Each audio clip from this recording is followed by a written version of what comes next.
বুঝে থাকলে বলেন, মা বাবা, মুসলমান মা বাবা নিজের সন্তানকে জাহান্নাম থেকে বাঁচার পথে চালাবে বেনামাজি বানাইয়া না নামাজি বানাইয়া? তাহলে মুসলমান যদি নিজের ছেলে মেয়েকে জাহান্নাম থেকে বাঁচাইতে হয় তাহলে নামাজি বানাতে হবে। কোন সময় বানাইব নামাজি? এবার শুনেন তো কি বলে। হাদিস শরীফে রাসূল করিম সাল্লাল্লাহু আলাইহি ওয়াসাল্লাম বলেন, মুরু আওলাদাকুম বিসসালাতি ইযা বালাগু সাবআ সিনিনা ওয়াদরিবুহুম ইযা বালাগু আশরান আও কামা ক্বালা আলাইহিস সালাতু ওয়াসসালাম। KH Islamic media. সুতরাং প্রতিটি মুসলমান মা বাবার উপর আল্লাহর আরোপিত ফরজ আছে দুইটা। প্রত্যেকটা মুসলমান মা বাবার উপর আল্লাহর পক্ষ থেকে আরোপিত ফরজ কটা? দুইটা। একটা হলো নিজেরা জাহান্নাম থেকে বাঁচার পথে চলো, আর একটা হলো সন্তানকে জাহান্নাম থেকে বাঁচার পথে চালাও। বুঝে থাকলে বলেন, মা বাবা, মুসলমান মা বাবা নিজের সন্তানকে জাহান্নাম থেকে বাঁচার পথে চালাবে বেনামাজি বানাইয়া না নামাজি বানাইয়া? তাহলে মুসলমান যদি নিজের ছেলে মেয়েকে জাহান্নাম থেকে বাঁচাইতে হয় তাহলে নামাজি বানাতে হবে। কোন সময় বানাইব নামাজি? এবার শুনেন তো কি বলে।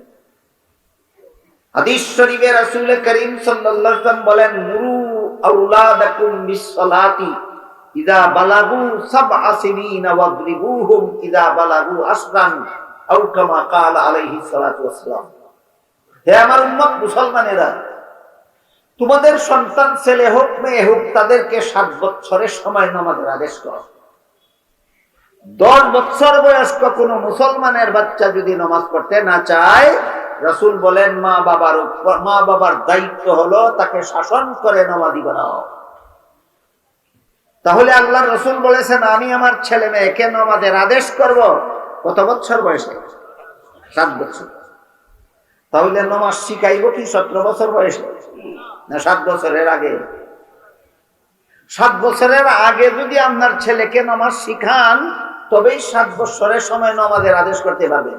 সুতরাং প্রত্যেকটা মুসলমান মা বাবার দায়িত্ব হলো 7 বছর বয়স হওয়ার আগে ছেলে মেয়েকে নামাজ শিখাও, 7 বছরের সময় নামাজের আদেশ করো, 10 বছরের সময় শাসন করে নামাজি বানাও, যদি কলিজার টুকরা সন্তানকে জাহান্নাম থেকে বাঁচাতে চাও। রাসূলের হাদিসের মর্ম বুঝে থাকলে বলেন, প্রতিটি মুসলমান মা বাবার জন্য তার ছেলে মেয়েকে নামাজ শিক্ষা দেওয়ার বয়স কোনটা? 7 বছরের আগে। শিক্ষা দেওয়ার বয়স, নামাজ শিখানির বয়স কোনটা? 7 বছরের আগে। এখন আপনি 5 বছর বয়সে আপনার ছেলেকে প্রাইমারি স্কুলে ভর্তি করেন। আপনাদের সমাজের যেমন কোন মা বাবা আছে যে 5 বছরের দিকে সন্তানদের নামাজ শিখাইয়া 5 বছরের সময় প্রাইমারি ভর্তি করায়? নামাজ শিখাইয়া প্রাইমারি ভর্তি করায় না নামাজ না শিখাইয়া? 5 বছর বয়সে আপনার সন্তানকে প্রাইমারি স্কুলে ভর্তি করাই। 5 বছর লেখাপড়া করলো, তার বয়স হইল 10 বছর। বয়স হইল কত? প্রাইমারি পাস করতে বয়স কত হইল? 10 বছর। বলেন তো আপনারা যে সমাজে বাস করেন এই সমাজের প্রাইমারি স্কুলে মুসলমান ছেলে মেয়েদেরকে নামাজ শিক্ষা দিয়া নামাজি বানাবার কোন ব্যবস্থা আছে? নেই, কোন ব্যবস্থা নাই। তাহলে আপনার ছেলে মেয়েদের যে নামাজি বানানি ফরজ ছিল কার উপর? আপনার উপর। ফরজ আদায় হিসেবে না লঙ্ঘন হয়েছে? যতদিন পর্যন্ত কোন শিক্ষা প্রতিষ্ঠানে ভর্তি না করায় ততদিন পর্যন্ত এই বয়সের ছেলে মেয়েকে নামাজি বানানি মা বাপের উপর ফরজ থাকে। যখন কোন শিক্ষা প্রতিষ্ঠানে ভর্তি করায় তখন দ্বিতীয় পর্যায়ে ওই শিক্ষা প্রতিষ্ঠানের শিক্ষা গুরুদের উপর ফরজ হয় মুসলমান ছাত্র ছাত্রীদেরকে নামাজ শিক্ষা দিয়া নামাজি বানাও। আপনিও শিখাইলেন না নামাজ আপনার ছেলে মেয়েরে, যে প্রাইমারি স্কুলে ভর্তি করাইলেন সেই স্কুলেও আপনার ছেলে মেয়েরে নামাজ শিখানোর কোনো ব্যবস্থা নাই। 10 বছর বয়সে প্রাইমারি স্কুল পাস করিয়া বাইরে। বলেন আপনার শিক্ষা ব্যবস্থাটা বুঝে থাকতে বলুন, নমাজি উইয়া পাস করে আইছে প্রাইমারি স্কুল না বেনমাজি উইয়া পাস করে আইছে? ভর্তি করাইয়া দিলেন হাই স্কুলে।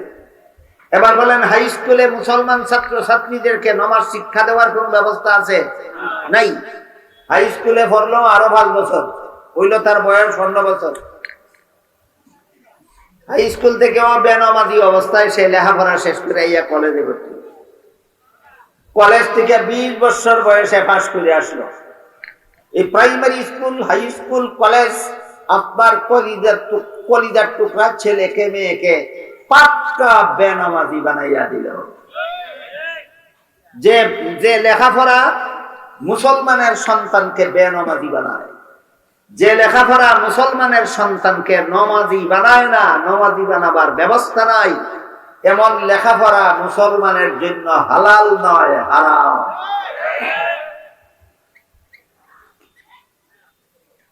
যে স্কুলের পড়া তোমার নমাজি হইতে দেয় না, স্কুলের পড়া তোমার জাহান্নামে নিবে। যে কলেজের পড়া তোমাকে নমাজি হইতে দেয় না, এই কলেজের পড়া তোমাকে জাহান্নামে নিবে।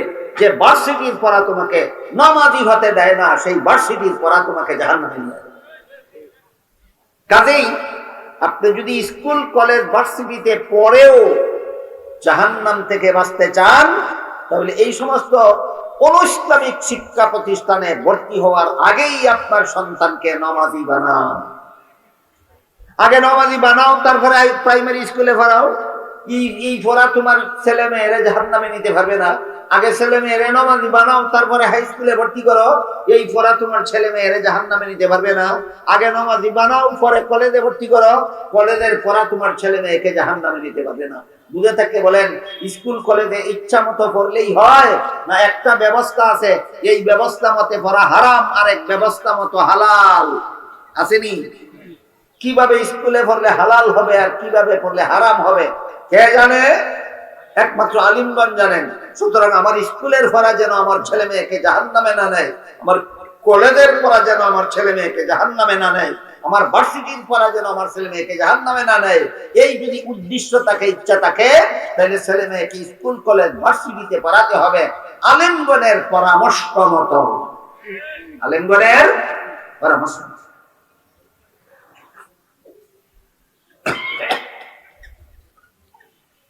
তাই হাদিস শরীফে রাসূল করিম সাল্লাল্লাহু আলাইহি ওয়াসাল্লাম বলেন, তুমি আলেম হও, এটা তোমার জন্য জাহান্নাম থেকে বাঁচার 1 নম্বর। আলেম যারা হতে পারোনি তাদেরকে রাসূল বলেন, তুমি আলিমের ছাত্র হও, এটা তোমার জন্য জাহান্নাম থেকে বাঁচার 2 নম্বর। আলেমও না, আলেমের ছাত্রও না, এদের জাহান্নাম থেকে বাঁচার কোনো পথ নাই। এটাই বুঝলেন এতক্ষণ? এই কথাই বুঝলেন এতক্ষণে? আলিমও না, আলিমের ছাত্রও না, এদের জাহান্নাম থেকে বাঁচার কোনো পথ নাই। না, স্কুল কলেজের ছাত্রদেরও জাহান্নাম থেকে বাঁচার পথ আছে। সেই পথ হলো আলিমগণের কথা মনোযোগে শুনো এবং জীবনের সকল কাজ আলিমদের কথা মতো করো। তাহলে তোমার খাওয়া তোমাকে জাহান্নামে নিতে পারবে না, তোমার ঘুম তোমাকে জাহান্নামে নিতে পারবে না, তোমার পেশাব পায়খানা তোমাকে জাহান্নামে নিতে পারবে না, তোমার স্কুল কলেজের লেখাপড়া তোমাকে জাহান্নামে নিতে পারবে না, তোমার গৃহস্থী, তোমার ব্যবসা, তোমার চাকরি তোমাকে জাহান্নামে নিতে পারবে না।